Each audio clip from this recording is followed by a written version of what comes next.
Você acredita que Jesus Cristo veio em carne ou veio em espírito? Você acredita, por exemplo, que ele era 100% homem e 100% Deus ao mesmo tempo? Ou em algum momento ele deixou de ser Deus para ser homem?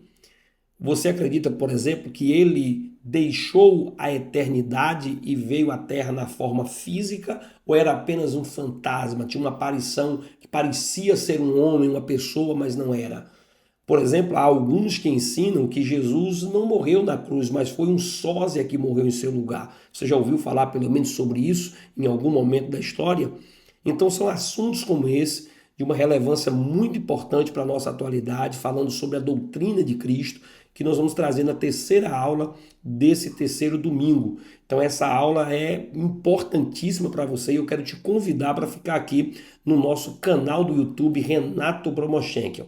Entra lá, faz um joinha, se inscreve, ativa o sininho e eu tenho certeza que você vai ficar por dentro da palavra de Deus. Vamos aprender junto aqui tudo que Deus tem para compartilhar conosco. É importante também você deixar seu comentário, sua opinião aqui é muito importante para que nós possamos assim aprimorar o nosso conhecimento, a sua observação, o seu comentário. Você pode fazer uma pergunta, interagir com as pessoas, responder nos comentários com outras pessoas. É muito importante para que o nosso vídeo tenha um bom engajamento e uma entrega melhor para as pessoas que estão lá na ponta sendo edificados pela palavra de Deus. Se você ainda não é um aluno da escola dominical, participe da escola bíblica, compre sua revista, adquira aí o livro de apoio, seja alguém que está com fome da palavra, vontade de aprender a palavra de Deus. Então, todos os domingos, os nossos vídeos são postados aqui de forma antecipada, sempre na sexta-feira, para que você possa tomar conhecimento aí, se preparar para a aula de domingo, tanto como aluno, também tanto como professor.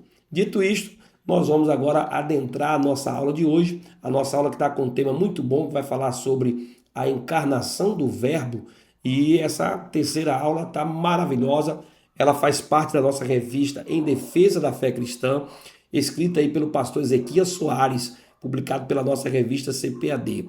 E esta revista, né, ela tem como objetivo combater as falsas heresias, né, do passado que estão vestidas com alguma roupagem nova na atualidade, dentro de algumas religiões, de alguns segmentos que são ministrados nos nossos dias, e é interessante que você tome conhecimento e aprenda o que a palavra de Deus tem para trazer para nós em nossos dias.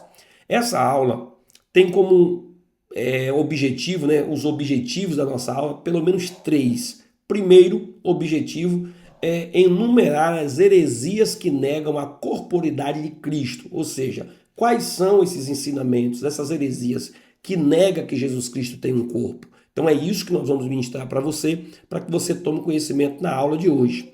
Segundo objetivo é descrever a afirmação apostólica da corporidade de Cristo. Então nós vamos trazer para você todas as afirmações que os apóstolos traziam no seu tempo, na sua época, através de citações da Bíblia, mostrando que Jesus tinha um corpo fisicamente falando e não apenas ele era um fantasma, como alguns querem defender ou defendiam naquela época. O nosso terceiro objetivo, nós vamos tentar trazer para você uma relação, né, como essas heresias do passado estão hoje misturadas em alguns segmentos, em alguns ensinamentos, por trás de algumas religiões da atualidade. Então assim você vai ter uma compreensão melhor do que a palavra de Deus tem para nós. A nível de introdução, eu quero ler para você um pedacinho aqui da revista Ensinador Cristão que diz assim: a natureza divina de Cristo, bem como a sua humanidade, sempre estiveram em centro de polêmica desde os tempos da igreja primitiva. Então isso não é algo novo. Desde o passado, lá na época da igreja primitiva, essas polêmicas sempre estiveram envolvendo a humanidade de Jesus. Mas não se engane, essa estratégia de negar a encarnação de Cristo não tem outra finalidade a não ser rejeitar também que ele foi morto, mas ressuscitou ao terceiro dia, tornando-se a razão da salvação de todo aquele que nele crê, conforme Hebreus capítulo 5, verso de número 9. Um outro ponto importante é, à vista disso, é imprescindível conhecer como a encarnação de Jesus Cristo está fundamentada teologicamente para que não sejamos confundidos por aqueles que tentam distorcer a cristologia bíblica. Esse é um trecho extraído aqui da nossa revista Ensinador Cristão, que é uma forma de dar apoio aos professores da escola bíblica dominical. Então é bom que você saiba que a encarnação de Cristo, essa palavra encarnação, nada tem a ver com o ensinamento da reencarnação. O que a reencarnação ensina? É que pessoas que morrem, elas se reencarnam, elas voltam novamente através do nascimento de uma nova criança. Ali é um adulto que se reencarnou e vem a esse mundo. Já a encarnação, ou doutrina da encarnação de Cristo, ela defende que Jesus Cristo existia antes de Maria, antes da fundação do mundo, e ele se tornou carne e habitou entre nós. No princípio era o Verbo, e o Verbo estava com Deus, e o Verbo era Deus, e o Verbo se fez carne e habitou entre nós. Então essa é a doutrina da encarnação e não reencarnação, para você não confundir e misturar na cabeça do aluno ou na sua própria cabeça também. Mas vamos aqui aos nossos pontos. A nossa revista tem 3 pontos e está dividida em 3 pontos, e o primeiro ponto diz assim: heresias que negam a corporidade de Cristo, ou seja, ensinamentos que negam que Jesus tenha tido um corpo. O primeiro dos ensinamentos que negam isso é chamado de docentismo. O que é o docentismo? Ela vem de uma palavra grega, conhecida pelo nome de dokel, que significa ter aparência, e o docentismo é uma das heresias mais antigas da história da igreja. Lá na época dos apóstolos, apóstolo João, apóstolo Paulo, já havia essas heresias, principalmente o João pegou bastante esse período, que João ele foi pastor e morou na cidade de Éfeso, então ele encarou diretamente ali muitos agnósticos, encarou muitos hereges daquele tempo, já criando essa heresia, já naquele tempo, começando esse segmento a ser desenvolvido, e mais tarde levantou-se vários homens que veio também defender essa tese, essa ideia de que Jesus não tinha um corpo fisicamente falando. Defendia de que Jesus era, na verdade, um espírito que somente parecia ter um corpo. Enganava as pessoas ali, naquele momento se apresentava como se fosse algo espiritual, se apresentando perante a sociedade. Era isso que eles ensinavam. Por isso, ele não tinha sombra, não deixava pegada. Ele era Deus, mas não era homem. E outro ensinamento igual a esse era o do gnóstico, que dizia que Jesus não podia jamais ter um corpo fisicamente falando, porque toda a matéria era má, e se a matéria era má, então Jesus não poderia possuir um corpo, e somente as pessoas excelentes, maravilhosas, de um conhecimento sobrenatural, é que poderiam desfrutar do conhecimento pleno de Cristo e de quem era ele, do conhecimento pleno da religião. Isso é um resumo do que diz a Bíblia de Estudo de Aplicação Pessoal. Então eles negam que Jesus tinha um corpo físico, eles afirmam, sustentavam isso e defendiam essa ideia. Defendia que a humanidade de Jesus era apenas uma aparência e Jesus não passava de um fantasma existindo no meio das pessoas. O que os docetas, como eram conhecidos naquela época, do docentismo, segmento da palavra docentismo, ensinava sobre Jesus? Eles ensinavam muitas coisas contrárias à palavra de Deus, mas a principal delas que nós destacamos é que eles ensinavam que Jesus não era um homem, um ser humano, como qualquer outro homem comum. Ele era um ser divino, apenas divino, e não tinha a natureza 100% humana. Mas você vai perceber que a Bíblia Sagrada, constantemente, ela vai ter vários ensinamentos que talvez você lendo não percebe que é uma defesa de que Jesus tinha um corpo, de que Jesus era um 100% homem. Você vai perceber, por exemplo, o próprio Lucas descrevendo sobre a natureza de Jesus, mostrando que Jesus crescia, tinha crescimento físico e mental, crescia em sabedoria, na graça de Deus, era perfeito quanto à natureza humana e prosseguia com toda a maturidade segundo a vontade de Deus, conforme vai dizer Lucas. Olha o que Lucas diz, por exemplo, no capítulo 2, verso 4 e 5. E subiu da Galileia também José, da cidade de Nazaré, a Judéia, a cidade de Davi, chamada Belém, porque era da casa da família de Davi, a fim de alistar-se com Maria, sua mulher, que estava grávida. Então você vai ver aqui, Lucas, o evangelista Lucas, registrando a gravidez de Maria. Ele fez questão de registrar isso. Mais tarde, você vai ver também ainda em Lucas capítulo 1, verso 36 e 58, ele dizendo: e eis que também Isabel, sua prima, concebeu um filho na velhice, e os seus vizinhos e parentes ouviram que tinha Deus usado para com ela de grande misericórdia e alegraram-se com ela. Então há um relato da infância, do nascimento, da geração de Jesus. Lucas vai mostrar parentes, amigos, vizinhos, pastores, a história de Simeão, a história de Ana. Tudo isso são registros de que Jesus teve uma infância, teve uma humanidade e viveu como homem aqui na terra. Então tudo isso é um combate a essa mentalidade que foi desenvolvida pelo docentismo e pelos docetas, né, que eram seguidores dessa religião, desse pensamento, para tentar ensinar isso para a igreja daquele tempo. Lucas capítulo 2, versos 40 e 52 também diz assim, que o menino crescia e se fortalecia em espírito, cheio de sabedoria, a graça de Deus estava sobre ele e crescia Jesus em sabedoria e em estatura e em graça para com Deus e também para com os homens. Então aqui é um registro de que ele teve uma infância e um desenvolvimento físico, intelectual e também espiritual. 100% homem e 100% Deus. Ele não deixou de ser Deus para ser homem. Ele assume a forma humana e desce ao mais baixo nível que ele poderia descer, da realeza suprema, né? Suprema, que é o Deus Todo-Poderoso, tomar a forma de um homem, um mero mortal, para vir a este mundo e morrer na cruz do Calvário para que eu e você pudéssemos ter vida e vida em abundância. Mas quando olhamos, por exemplo, o que os principais docetas diziam sobre Jesus? Havia pelo menos 3 heresiarcas, né, que negavam que Jesus tivesse vindo em carne. Entre eles estava aí o Cerinto, que era um homem daquela época que negava o nascimento virginal e ensinava o docentismo. Cerinto, ele negava o nascimento virginal de Jesus Cristo.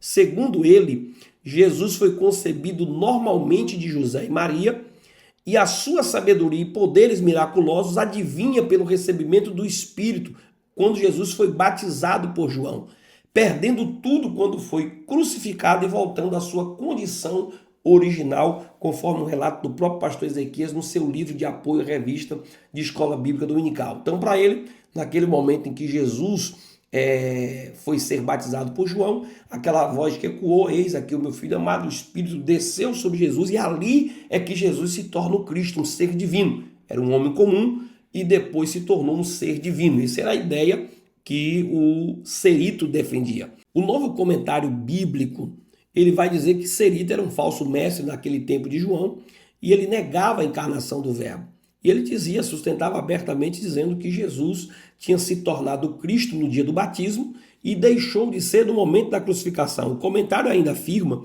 que João foi um dos principais combatentes dessa heresia quando ele diz que aquele que negar que Jesus Cristo veio em carne, ele está dizendo ali desde o seu nascimento, este tal tem o espírito do anticristo ou contra Cristo. Então veja que João estava atento a essa doutrina e já estava combatendo na sua carta quando ele escreveu para a igreja naquele tempo. A enciclopédia da Bíblia, Teologia e Filosofia, ela vai nos ensinar que essas ideias não eram originais de Cerito. Vai dizer que ele aprendeu essas ideias aí de algumas filosofias pagãs do seu tempo, que rivalizava com o cristianismo, e em seus primeiros passos ele começou a trazer essas ideias, ele era o principal expoente dessas ideias. Ele acabou aprendendo isso e trazendo essas ideias para dentro do contexto da igreja. Então Cerito era um dos principais heresiarcas daquele tempo que tentava difundir na igreja essa ideia do docentismo de que Jesus não possuía um corpo físico, era apenas a junção do Cristo, do Espírito, com o corpo do filho de José e Maria, e veio assim confundir a mente das pessoas. Um outro homem que tinha também naquela época era o Saturnino. Ele ensinava que Jesus não nasceu, não teve forma nem corpo, foi visto de forma humana em uma mera aparência. Veja que Ezequias Soares fala sobre ele, diz que de acordo com o ensino de Saturnino, Jesus Cristo não nasceu, não teve forma nem corpo, foi simplesmente visto de forma humana, uma mera aparência, é chamado corpo docético. e do grego, que é dokel, parecer ou ter aparência. Segundo ele, Cristo veio para destruir o Deus do Antigo Testamento e salvar os que viessem a crer nele. Então veja que a ideia de Saturnino ainda é mais complexa ainda, que coloca Jesus como que numa rivalidade com o Deus do Antigo Testamento, quebrando assim, né, um dos membros da Trindade, como se houvesse um duelismo aí, um conflito entre os dois deuses, e aí apenas agora o Deus do Novo Testamento, só o Jesus Cristo é que seria o Deus verdadeiro. Essa é a ideia do Saturnino. Havia um outro também chamado de Marcião, que ele negava ser Cristo verdadeiramente humano. Esse herege cristão do século II negava a humanidade real de Cristo, afirmando que ele era apenas uma aparência de um ser humano. Ele, por exemplo, ele fazia parte desses historiarcas, né, ou desses heresiarcas, que constituía-se na separação do Deus Criador do Antigo Testamento com o Redentor do Novo Testamento. Segundo ele, trata-se de duas ideias distintas, separadas uma da outra, e que Jesus apenas era uma aparência de um Deus que veio para destituir ou destruir a ideia do Deus malvado do Antigo Testamento para um Deus bondoso no Novo Testamento. A Bíblia declara que Jesus nasceu em Belém, no reinado de César Augusto, ou seja, aconteceu naqueles dias que saiu um decreto da parte de César Augusto para que todo mundo se alistasse, pois na cidade de Davi vos nasceu hoje o Salvador, que é Cristo o Senhor. Veja, por exemplo, que os historiadores, né, como Lucas, Marcos, João, cada um deles, Mateus, fizeram questão de mostrar dados históricos do alistamento, né, que na época do reinado de César Augusto, alistamento que teve naquela época, quando zerou o calendário. Todas essas questões são citadas como base histórica de que nós não estamos tratando de um Deus fantasma, de um Cristo fantasma. Há dados históricos muito relevantes para provar que Jesus Cristo existiu como homem. Não só livros evangélicos, mas livros também não evangélicos, mostrando que Jesus Cristo de fato existiu, habitou na terra e esteve entre os homens. Então há dados históricos para isso e a própria Bíblia define muito bem. A Bíblia fala também do corpo físico de Jesus. Lucas 2:21, eu li para vocês há pouco tempo, mas aqui mais uma vez diz que ele foi circuncidado. Ou seja, como é que ele passou pela circuncisão, sofreu um corte, né, ali tirando a pele do prepúcio e sangrou. No dia que morreu na crucificação, diz também que sangrou. Então, veja que havia um corpo físico, não havia apenas um fantasma se aparecendo, se apresentando para as pessoas. Era um Cristo que tinha um corpo e se apresentava para os seus discípulos e também para a sociedade do seu tempo, que o viu e o levaram a ponto de o crucificar também. Vamos ao nosso segundo ponto, falando sobre a afirmação apostólica da corporidade de Jesus, ou seja, o que os apóstolos disseram sobre o corpo de Jesus. Jesus tem um corpo. Veja, por exemplo, João capítulo 1, verso 1, que diz assim: o que era desde o princípio. Mateus, Marcos e Lucas ressaltam os aspectos humanos do Jesus exterior. Por exemplo, quando fala da genealogia, quando fala, né, de Jesus na embarcação, sentindo fome, tendo sede, dormindo, quando fala de Jesus cansado, tentando descansar, como Marcos registra diversas vezes. Então você percebe o tempo todo os discípulos, os apóstolos, dando registros de que havia um Jesus humano existindo entre nós. O Evangelho de João, por exemplo, por sua vez, ele vai tratar do Jesus divino, do Jesus interior. O Evangelho de João é uma interpretação de Jesus. Veja, por exemplo, o que diz a Bíblia de Estudo Pentecostal sobre isso. João responde a esses falsos ensinadores como uma testemunha da vida de Jesus na terra. Ele viu a Jesus, falou com ele e o tocou. Ele sabia que Jesus era mais que um mero espírito. Na primeira frase de sua carta, João estabelece que Jesus já estava vivo antes que o mundo começasse e também que ele viveu como um homem entre homens e mulheres. Em outras palavras, ele era divino e era também humano. Veja, por exemplo, que João vai dizer: o que era desde o princípio é uma reiteração da introdução do Evangelho. No princípio era o quê? O Verbo. indicando que o verbo já existia antes da criação. Veja, por exemplo, João capítulo 1, verso 1. O que era desde o princípio e que vimos com os nossos olhos e que temos contemplado e as nossas mãos tocaram da palavra da vida. 1 João capítulo 1, verso 1. Aí veja o que diz João 1:1, né? O Evangelho. No princípio era o verbo e o verbo estava com Deus e o verbo era Deus. Ou seja, no princípio criou Deus os céus e a terra. Então veja que aqui João está mostrando que Jesus já existia antes de Maria, já existia na eternidade e que este verbo se tornou carne e habitou entre nós. Ele não disse que se tornou uma aparência de um ser humano, se tornou carne para habitar entre nós. João nunca perde de vista a palavra, o verbo se fez carne. O verbo habitou entre nós. Também foi visto pelas pessoas, é o que João vai afirmar no texto. E o verbo se fez carne, habitou entre nós e vimos a sua glória como a glória do unigênito do Pai, cheio de graça e cheio de verdade. Então veja que o apóstolo está mostrando aqui um Cristo que foi visto, foi contemplado, que habitou, que morou entre nós, que viveu entre nós. Então veja que aqui está a ideia clara, absoluta, de que Jesus veio, possuir um corpo e habitou entre nós aqui na terra. Veja, por exemplo, a reafirmação apostólica no verso 1, na parte B. O apóstolo reitera o que afirma na introdução do seu evangelho. 1 João capítulo 1, verso 1.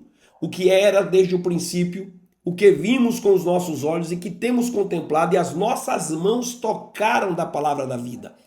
Por exemplo, na versão NVT fica muito mais claro ainda quando diz assim: proclamamos a vocês aquele que existe desde o princípio, aquele que ouvimos e vimos com os nossos próprios olhos e tocamos com as nossas próprias mãos. Ele é a palavra da vida. João 1, verso 14. E o verbo se fez carne e habitou entre nós e vimos a sua glória como a glória do unigênito do Pai, cheio de graça e de verdade. O propósito aqui é mostrar sem dúvida que Jesus veio em carne ao mundo e que pôde ser tocado pelos que com ele conviveram aqui na terra. Então, como tantos registros históricos, registros que não temos como negar a historicidade dos livros evangélicos, né? Os evangelhos escritos por Mateus, por Marcos, por João, por Lucas, não temos como negar a veracidade desses textos. Veja que vários pergaminhos históricos achados mostram o Cristo existente na história da humanidade. O Cristo que viveu entre nós e era um ser humano que foi tocado, né? Pessoas viram ele, falaram com ele, comeram juntamente com ele e puderam desfrutar da sua convivência durante 3 anos e 6 meses. Você acha que era apenas um fantasma, uma ilusão, e esses homens conseguiram ficar 3 anos e 6 meses sem conseguir ver a veracidade disso? Então, veja que é apenas uma heresia tentando difundir na cabeça das pessoas uma complexidade para que elas não compreendam a verdade do Evangelho. E você vai ver mais à frente o porquê que eles defendem isso. Vamos lá. Veja, por exemplo, João capítulo 20, verso 27. Depois disse a Tomé: põe aqui o teu dedo e vê as minhas mãos. Chega a tua mão e põe no meu lado.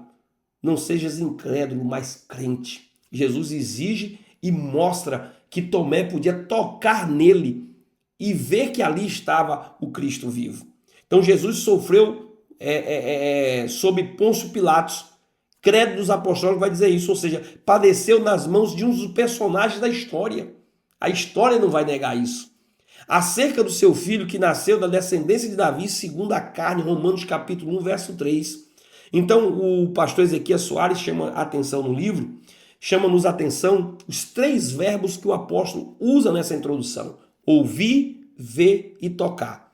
João está falando de sua experiência com o verbo encarnado, afirmando categoricamente que ele esteve e viveu fisicamente entre nós. Então essa crença é uma crença herética, difundida por Cerinto, e João viveu no mesmo período. João viveu nos dias em Éfeso, ali nos mesmos tempos em que Cerinto, o doceta, estava vivendo. E João esclarece de maneira bem direta que todo aquele que nega que Jesus veio em carne não é de Deus. 1 João capítulo 4, verso 3 diz assim: e todo espírito que não confessa que Jesus Cristo veio em carne não é de Deus. Mas este é o espírito do anticristo ou contra Cristo, do qual já ouviste que há de vir, e eis que já está no mundo. Então João já está mostrando que já existia esse ensinamento no seu tempo, e é por isso que ele está combatendo tanto no evangelho que ele escreve, como também nas cartas que ele escreveu para a igreja. Então veja qual é a gravidade dessa heresia. Veja, por exemplo, se Jesus não teve corpo real, ele então não morreu. Deu para entender aonde é a ideia da heresia? Se ele não morreu, ele também não ressuscitou. Se não ressuscitou, logo não há esperança de salvação.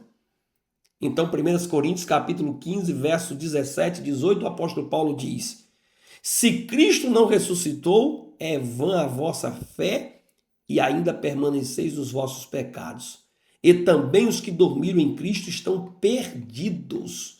Então veja muito bem claro aqui a complexidade, a gravidade que essa heresia vem trazer quando ela diz que não existiu um corpo. Se não existiu um corpo, não existiu um Cristo que morreu. Se não existiu um Cristo que morreu, então não existiu um Cristo que ressuscitou. E aí o apóstolo Paulo diz: se ele não ressuscitou, nós somos os piores dos homens, estamos perdidos porque não alcançamos e não temos como nos salvar. Os expoentes de tal crença são chamados de enganadores. João, segunda carta, capítulo 1, verso 7.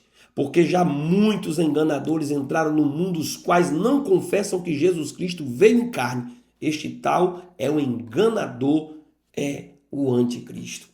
Ezequias Soares vai completar dizendo assim: quando o apóstolo João enfatiza que o verbo se fez carne e que todo espírito que não confessa isso a respeito de Jesus não procede de Deus, ele está respondendo a esse embrião desse movimento que já existia em algumas igrejas. É bom lembrar que os escritos de João são do final do primeiro século e foram escritos na cidade de Éfeso, em capital, na época capital da Ásia Menor, onde surgiu justamente o gnosticismo. Então era essa fonte, esse embriãozinho que estava ali no nascimento, que João estava combatendo naquele tempo. O pastor ainda, a revista de Ensinador continua dizendo: é preciso reafirmar o testemunho dos apóstolos de que o nosso Senhor Jesus Cristo veio a este mundo, andou com seus discípulos, operou prodígios e maravilhas, libertou aqueles que se encontravam cativos por Satanás, pregou o evangelho do reino, foi crucificado e morto, ressuscitou ao terceiro dia e depois de andar 40 dias com seus discípulos, foi assunto aos céus. Cristo veio porque já existia antes da fundação do mundo, pois estava junto com o Pai. Os apóstolos viram e tocaram da palavra de Deus encarnada.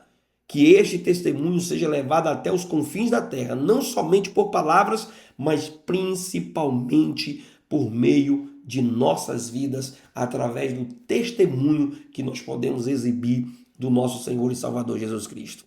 A palavra aqui traduzida por enganadores também pode ser traduzida como impostores. São aqueles que transmitem a ideia de tirar alguém do caminho certo para colocá-los nos caminhos do erro ou no caminho da perdição. São verdadeiros charlatões, fingidores ou fingidos, alguma pessoa que finge ser algo que elas não é.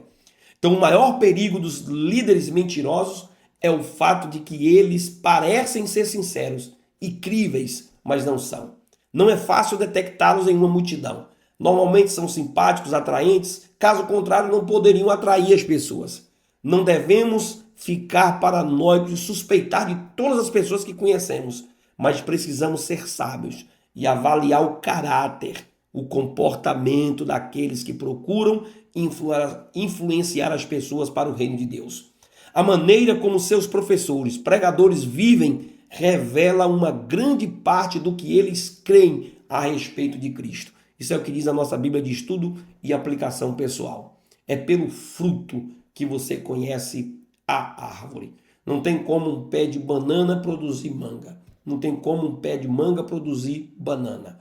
Então é pelo fruto que você conhece a árvore. Não é só por palavras que falam, que dizem de uma pessoa, mas é pelo fruto que ela produz, pela sua identidade como cristão, é que ela vai provar a essência do seu caráter que está transformado em Cristo. Se essas pessoas estão guiando pessoas até Cristo a um caminho certo, se está sendo conduzido as pessoas a Jesus Cristo como o único mediador entre Deus e o homem, Jesus Cristo, o único capaz de salvar o homem dos seus pecados, já há um sinal de que essa pessoa está conduzindo pessoas no caminho certo. Mas quando as pessoas estão conduzindo pessoas a si, elas estão tirando essas pessoas de Jesus. Estão afastando essas pessoas daquele que é o real modelo e real padrão, daquele que deu a vida por mim e por você na cruz do Calvário. Mas vamos ao nosso terceiro ponto, para que nós possamos finalizar a nossa aula de hoje. Como essas heresias se revelam hoje? Primeiro, quanto ao nascimento virginal de Jesus. Existem vários movimentos, como os mormons, e a Igreja da Unificação, que nega o nascimento virginal de Jesus e ensina que ele não foi gerado pelo Espírito Santo. Então, eles negam completamente esse nascimento virginal de Jesus. Dizem que Jesus é fruto da relação de José e Maria e que apenas enganou a sociedade, enganou as pessoas de que Jesus não foi obra e graça do Espírito Santo. Negam essa parte divina do que a Bíblia diz. Mas veja o que a própria Bíblia diz de antemão. A Bíblia anuncia bem antes a concepção e nascimento virginal de Jesus, desde o Antigo Testamento e o seu cumprimento no Novo Testamento. Isaías capítulo 7, verso 14 diz: portanto, o mesmo Senhor vos dará um sinal, eis que uma virgem conceberá e dará à luz um filho, e o seu nome será Emanuel. 700 anos antes de Cristo nascer, já havia uma profecia falando sobre isso. E a Bíblia vai dizer em Mateus capítulo 1, verso 18 e 20, que Jesus foi gerado pelo Espírito Santo. E Mateus começa a dizer assim: ora, o nascimento de Jesus Cristo foi assim, estando Maria, sua mãe, desposada com José, ou seja, ainda não era casada. Antes de se juntarem, achou-se ter concebido do Espírito Santo. E projetando ele isso, eis que em sonho lhe apareceu um anjo do Senhor, dizendo: José, filho de Davi, não temas em receber a Maria, tua mulher, porque o que nela está gerado é do Espírito Santo. Veja que José tinha a intenção de abandoná-la, de deixá-la, para não assumir, porque ele não compreendeu a princípio que aquela criança era obra e graça do Espírito Santo. Só depois que o Senhor falou diretamente com ele é que ele teve essa compreensão. Então está aqui um registro histórico do fato. Nós temos Lucas capítulo 1, verso 35. E respondendo o anjo disse-lhe: descerá sobre ti o Espírito Santo e a virtude do Altíssimo te cobrirá com a sua sombra, pelo que também o Espírito que de ti há de nascer será chamado Filho de Deus. Veja, por exemplo, o que a Bíblia de Estudo, aplicação pessoal, mostra para nós. O nascimento de Jesus, de uma virgem, é um milagre em que algumas pessoas têm dificuldade de crer. E esses três fatos vão nos ajudar a esclarecer essa ideia. Primeiro, Lucas era um médico. Lucas era médico. E ele sabia perfeitamente como são feitos os bebês. Então teria sido igualmente difícil para ele crer no nascimento virginal, tanto quanto o é para nós. No entanto, ele informa isso como sendo um fato. E lembre que Lucas não era um apóstolo ou um discípulo. Lucas se converteu ao evangelho depois da morte de Cristo e se tornou um historiador, um dos maiores historiadores da história da igreja, onde ele registra o evangelho de Lucas e também o livro de Atos dos Apóstolos. Então, era médico e como médico ele sabia muito bem como é que os bebês são formados. E ele escreveu isso aqui para nós. Veja a segunda coisa, Lucas era um investigador minucioso que baseou seu evangelho em narrativas de testemunhas oculares. Diz a tradição que ele conversou com Maria a respeito dos eventos que registrou nos primeiros capítulos do seu evangelho. Esta é a história de Maria. Isso não é uma invenção, uma ficção, uma ideia da cabeça de Lucas. Terceiro ponto que você tem para acreditar no texto é que os cristãos e os judeus que adoraram a Deus como Criador do universo não devem ter dúvida de que Deus tem o poder de criar um bebê no útero de uma virgem. Ninguém que adora ao Deus Criador, que serve a Deus, vai ter dúvida alguma que Deus pode formar uma criança no útero de uma mulher, de uma virgem. Então não há dúvida disso. Então nós estamos diante de um fato registrado de forma muito precisa quanto ao nascimento de Cristo, que combate os ensinamentos da Igreja da Unificação e dos mormons que ensinam na atualidade. Mas quanto à morte e ressurreição de Cristo, os heresiarcas gnósticos do Egito, Basílides, negava a crucificação de Cristo, dizendo que Simão, o sirineu, transfigurou-se e foi equivocadamente crucificado e que o populacho o tornou como se fosse alguém que era o próprio Jesus. O Alcorão, livro sagrado dos muçulmanos, declara que Jesus não foi crucificado e que tudo não passou de uma simulação. Nas notas explicativas do Alcorão, eles afirmam que um sósia foi levado à cruz. Só que essa doutrina contraria completamente a Bíblia e os fatos históricos. A Bíblia ensina que Jesus morreu e ressuscitou dentre os mortos. Porque primeiramente vos entreguei o que também recebi, que Cristo morreu por nossos pecados, segundo as Escrituras, e que foi sepultado e que ressuscitou ao terceiro dia, segundo as Escrituras. Aqui você está tendo o registro da primeira carta aos Coríntios do maior perseguidor do Evangelho, chamado Paulo. Esse homem perseguia e matava os cristãos. E no dia que se converteu, que tomou conhecimento da palavra, se tornou um dos maiores defensores do Evangelho, da causa de Cristo aqui na terra.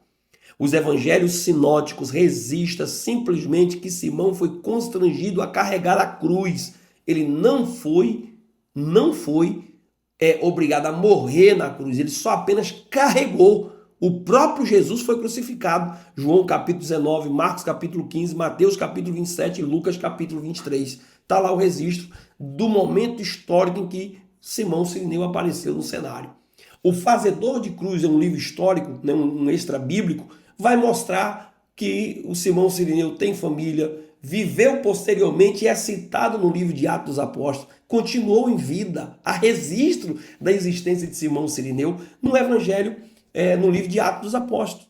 Então, você percebe que ele não era apenas alguém que foi confundido e morreu no lugar de Jesus. Os evangelhos sinóticos vão registrar isso. Vejam, por exemplo, que Ezequias Soares vai dizer. Alguns teólogos muçulmanos dizem que Jesus foi pregado na cruz, mas que não morreu lá. Teria sido apenas um desmaio, tirado de lá naquele estado, recuperou-se no túmulo com a ajuda das mulheres. E outros diziam que Judas foi confundido com Jesus e foi crucificado, ou um sósia foi crucificado. Então, vão inventando várias ideias para tentar negar. E Ezequias Soares diz: negar o sacrifício de Jesus na cruz ou fazê-lo parecer desnecessário é uma forma de invalidar a única maneira que o ser humano tem de ser salvo. Não há outro mediador, meu querido. Não há outra alternativa, não há outro caminho para nós, a não sermos por meio do nosso Senhor e Salvador Jesus Cristo. Vamos para a confirmação histórica, terceiro e último subponto, para que nós possamos terminar a nossa aula. A confirmação bíblica e histórica da morte de Jesus é fato incontestável. Você vai ver tanto por livros evangélicos como por livros não evangélicos, com segmentos que não são os evangélicos. Por exemplo, historiadores não cristãos, judeus e romanos atestaram isso. Flávio Josefo, historiador judeu que viveu em 37 a 100 depois de Cristo. Ele disse: acusaram-no perante Pilatos, e este ordenou que o crucificasse. E os que havia armado durante a sua vida não o abandonaram depois da sua morte. E os que o amaram durante a sua vida não o abandonaram depois da sua morte. Registro de quem? De Flávio Josefo, que não é um historiador cristão. O historiador romano Tácito, de 55 depois de Cristo a 117, escreveu o seguinte: aquele de quem levava o nome Cristo foi executado no reinado de Tibério pelo procurador Pôncio Pilatos. E a Bíblia declara que Jesus, Atos capítulo 1, verso 3, depois de ter padecido, se apresentou vivo com muitas e infalíveis provas, sendo visto por eles por espaço de 40 dias. Então a Bíblia e a história jamais negaria ou negou a existência de um Cristo que veio e viveu entre nós para dar a vida por cada um de nós, para que nós pudéssemos ter hoje a salvação eterna em Cristo Jesus, o nosso Senhor.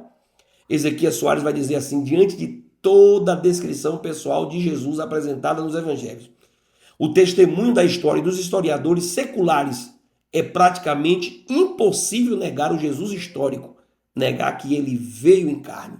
É praticamente impossível. Não há nem como levantar e sustentar uma teoria nesse tempo presente dessa natureza. A conclusão é, o verbo se fez carne e Jesus veio em carne. Significa uma resposta a todos os docentistas e todos aqueles que ensinam essa atitude. Então, o verbo se fez carne. Esta afirmação combate esta heresia. Os evangelhos revelam atributos característicos de Jesus, o Jesus humano. O Jesus que comeu, que dormiu, que teve sede, né? Um Jesus que cansou, um Jesus que viveu com seus discípulos e esteve com eles durante 3 anos e 6 meses. Jesus se encarnou, não reencarnou, se encarnou. Faz-se homem sujeito ao pecado, embora nunca houvesse cometido pecado, e venceu o pecado como homem. Isso é o que a Bíblia nos ensina. E para finalizar, Stellan Orton vai dizer o seguinte: o ensino bíblico acerca da humanidade de Jesus revela-nos que, na encarnação, ele tornou-se plenamente humano em todas as áreas da vida, menos na prática de um eventual pecado. Uma das maneiras de nos convencermos de completa humanidade de Jesus é esta: os mesmos termos que descrevem aspectos diferentes da humanidade também descreve o próprio Jesus. Por exemplo, no Novo Testamento, frequentemente usada a palavra grega pneuma, espírito, para descrever o espírito do homem.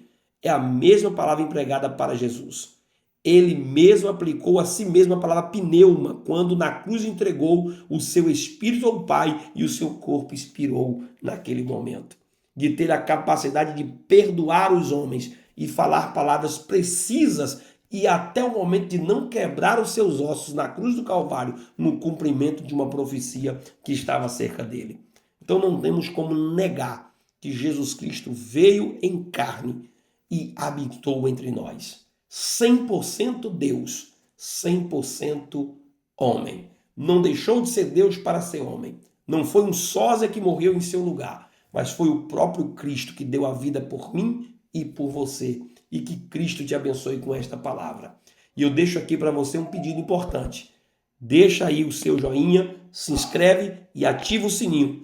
E que essa palavra encontre espaço no seu coração. Deixa aí também o seu comentário, porque é importante você comentar aqui para que outros alunos tomem conhecimento da sua opinião. E é bom que você comente e fale conosco, tá bom? Então, Deus te abençoe com essa palavra e até a nossa próxima aula, em nome do Senhor Jesus.